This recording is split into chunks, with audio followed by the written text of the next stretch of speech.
रासायनिक परिवर्तन। इस वीडियो का उद्देश्य है समझना है कि रासायनिक परिवर्तन क्या है, रासायनिक परिवर्तन से संबंधित उदाहरण को समझना है।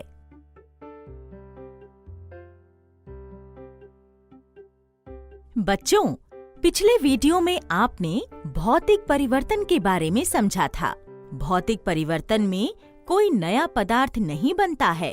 जैसे हम दिन प्रतिदिन भौतिक परिवर्तन देखते हैं, वैसे ही हम रासायनिक परिवर्तन को भी देखते हैं। आइए हम रमा और बाबू के पास फिर चलते हैं और रासायनिक परिवर्तन के बारे में सीखते हैं। माँ, मुझे बहुत भूख लगी है, मुझे जल्दी से रोटी दो। हाँ, तुम हाथ धो लो, मैं रोटी बनाकर देती हूँ। रमा, तुम भी आओ और खा लो। आई माँ। दीदी, कल आप बोल रही थी कि बिना सिकी हुई रोटी को फिर से आटा बना सकते हैं और इसलिए ये एक भौतिक परिवर्तन है। अभी तो माँ रोटी को सेक रही है, ये तो खाने लायक हो गई है। ये मुझे भौतिक परिवर्तन नहीं लग रहा है। अभी देखो, यह रोटी पक गई है। क्या हम फिर से इसे आटे में बदल सकते हैं? नहीं दीदी, अभी तो हम इसे सिर्फ खा सकते हैं। सही कहा। कुछ परिवर्तन ऐसे होते हैं जिन्हें हम बदल नहीं सकते हैं। ये परिवर्तन स्थायी है। ऐसे परिवर्तनों को हम रासायनिक परिवर्तन कहते हैं। रोटी पकाना एक रासायनिक परिवर्तन है, क्योंकि रोटी पकाने के बाद कोई इसे उलट नहीं सकता है। इसका मतलब है कि आटा रोटी बन गया। हाँ, रासायनिक परिवर्तन में नई चीज बनती है। जब हम भोजन करते हैं तो पेट भोजन को पचाता है और भोजन को छोटे और सरल पदार्थों में विभाजित करता है। तब ऊर्जा का उत्पादन होता है। इसलिए तुमने जो रोटी खाई है वह पूरी तरह से दूसरे पदार्थ में बदल गई है। यह रासायनिक परिवर्तन की विशेषता है। रासायनिक परिवर्तन के अंत में एक नया पदार्थ बनता है।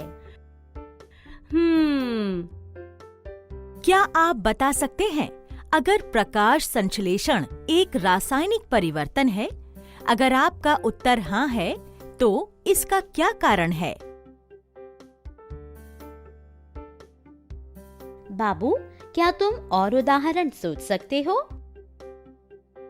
दीदी हाँ, ये जो जमाया गया दही है वह भी रासायनिक परिवर्तन का परिणाम है।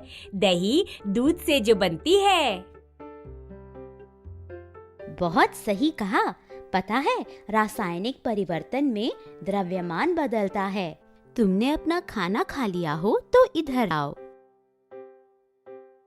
इस मोमबत्ती को अभी हम माचिस की तीली से जलाएंगे। अभी तुम क्या देख रहे हो? दीदी, मैं देख रहा हूँ कि बड़ी मोमबत्ती जल्दी से छोटी होती जा रही है। यह तो जलकर छोटा हो गया और थोड़ा कार्बन डाइऑक्साइड और थोड़ा भाप में भी परिवर्तित हो गया। ये दोनों हवा में चले गए हैं। माचिस से कोयला, लकड़ी इत्यादि को जला सकते हैं और ये सब रासायनिक परिवर्तन है। क्या मैंने सही कहा दीदी? अचरज की बात है कि बहुत कम ऊर्जा वाली छोटी माचिस की तीली जब लकड़ी या कोयला को जलाती है, तब बहुत अधिक ऊष्मा और प्रकाश ऊर्जा निकलती है। दीदी, मुझे याद आ गया। अब दीपावली आ रही है और जो पटाखे हमने खरीदे हैं वह जलेंगे तो ये रासायनिक परिवर्तन होगा। वाह, पटाखे जलाने को रासायनिक परिवर्तन के रूप में वर्गीकृत किया गया है, क्योंकि पटाखे जलने के बाद गर्मी, ध्वनि और प्रकाश जैसे नए उत्पाद बनते हैं।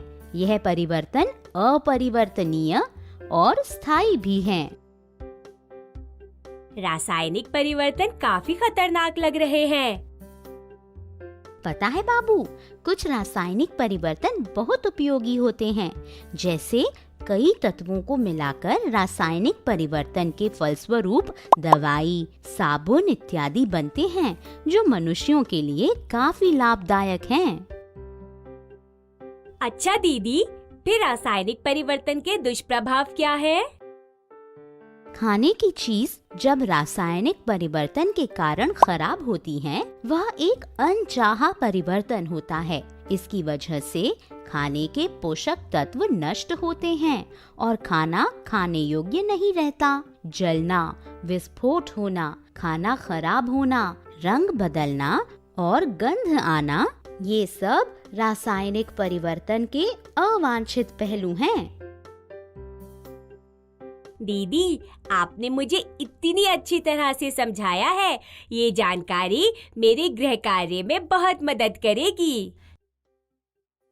बच्चों, जैसा कि आपने देखा, रासायनिक परिवर्तन अपरिवर्तनीय हैं। कुछ मानव जाति के लिए फायदेमंद हैं और कुछ हानिकारक हैं। हमने आज विभिन्न रासायनिक परिवर्तनों के बारे में सीखा है।